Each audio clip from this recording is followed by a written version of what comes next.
ರಾಜ್ಯದಲ್ಲಿ ಸಿದ್ದರಾಮಯ್ಯ ಸಿಎಂ ಆಗಿ ಇನ್ನೊಂದು ದಾಖಲೆ ಬರೆದಿದ್ದಾರೆ. ಮುಖ್ಯಮಂತ್ರಿಯಾಗಿ 8 ವರ್ಷ ರಾಜ್ಯವನ್ನಾಳಿದ ಇತಿಹಾಸ ನಿರ್ಮಿಸಿದ್ದಾರೆ. ಇದೇ ಹೊತ್ತಲ್ಲಿ ಸಿದ್ದರಾಮಯ್ಯ ಮತ್ತು ರಾಹುಲ್ ಗಾಂಧಿ ಮುಖಾಮುಖಿಯಾಗಿ ಚರ್ಚೆ ಮಾಡಿದ್ದಾರೆ. ಹಾಗಾದ್ರೆ ಪವರ್ ಶೇರಿಂಗ್ ಕ್ಲೈಮ್ಯಾಕ್ಸ್ ಬಂದೇ ಬಿಡ್ತಾ? ಇಬ್ಬರು ನಾಯಕರ ಮಾತುಕತೆಯ ರಹಸ್ಯ ಏನು? ಬನ್ನಿ ನೋಡೋಣ. ರಾಹುಲ್ ಗಾಂಧಿ ಸಿಎಂ ಸಿದ್ದರಾಮಯ್ಯ ಮುಖಾಮುಖಿ.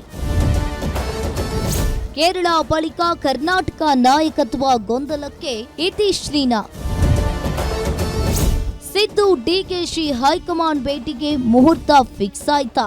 ರಾಜ್ಯದಲ್ಲಿ ಹಲವು ಇತಿಹಾಸಗಳನ್ನ ಸೃಷ್ಟಿ ಮಾಡಿದ ಸಿಎಂ ಸಿದ್ದರಾಮಯ್ಯ ಇಂದು ಮತ್ತೊಂದು ಹೊಸ ದಾಖಲೆಯನ್ನ ಬರೆದು ಬಿಟ್ಟಿದ್ದಾರೆ. 2 ಅವಧಿಗೆ ಒಟ್ಟು 8 ವರ್ಷಗಳ ಕಾಲ ಆಡಳಿತವನ್ನ ನಡೆಸಿ ರಾಜ್ಯದ ಇತಿಹಾಸದಲ್ಲೇ ಸುದೀರ್ಘ ಅವಧಿಗೆ ಮುಖ್ಯಮಂತ್ರಿಯಾಗಿ ಮುಂದುವರಿಯುತ್ತಿರೋ ನಾಯಕನಾಗಿ ಹೊರಹೊಮ್ಮಿದ್ದಾರೆ. ಕಳೆದ 6 ತಿಂಗಳಿನಿಂದ ಸಿಎಂ ಬದಲಾವಣೆ ವಿಚಾರ ಭಾರಿ ಚರ್ಚೆಯಾಗ್ತಾ ಇದ್ರು ಸಿದ್ದರಾಮಯ್ಯ ಮಾತ್ರ ಸಾಲು ದಾಖಲೆಗಳನ್ನ ಮಾಡಿದ್ದಾರೆ. ಇದರ ನಡುವೆಯೇ ಕೇರಳ ಸಿಎಂ ಪದಗ್ರಹಣ ಕಾರ್ಯಕ್ರಮದಲ್ಲಿ ಸಿದ್ದರಾಮಯ್ಯ ಹಾಗೂ ರಾಹುಲ್ ಗಾಂಧಿ ಮುಖಾಮುಖಿಯಾಗಿ ಪ್ರತ್ಯೇಕವಾಗಿ ಮಾತುಕತೆಯನ್ನ ನಡೆಸಿದ್ದು ಭಾರಿ ಪ್ರಶ್ನೆಗಳನ್ನ ಹುಟ್ಟುಹಾಕಿದೆ.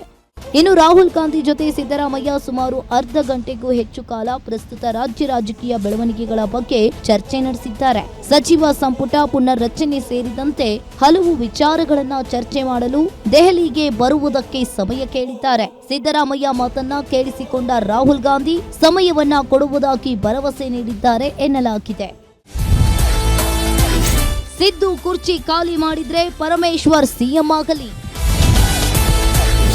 ಡಿಕೆಶಿ ಕನಸಿಗೆ ದಲಿತಾಸ್ತ್ರ ಬಿಟ್ಟ ಮಾಜಿ ಸಚಿವ ಕೆಎನ್ ರಾಜಣ್ಣ. ಸಿಎಂ ಸಿದ್ದರಾಮಯ್ಯ ರಾಹುಲ್ ಗಾಂಧಿ ಭೇಟಿ ಸಮಯದಲ್ಲೇ ತುಮಕೂರಿಂದ ಮತ್ತೆ ದಲಿತ ಸಿಎಂ ಕೂಗು ಶುರುವಾಗಿದೆ.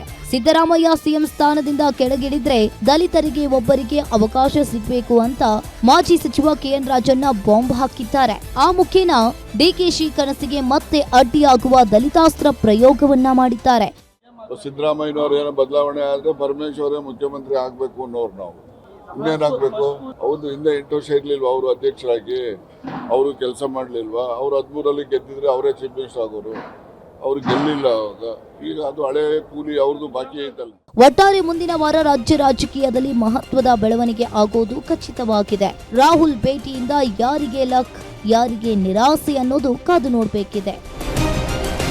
Maruti Pavagada, Guarantee News, political bureau, Bengaluru.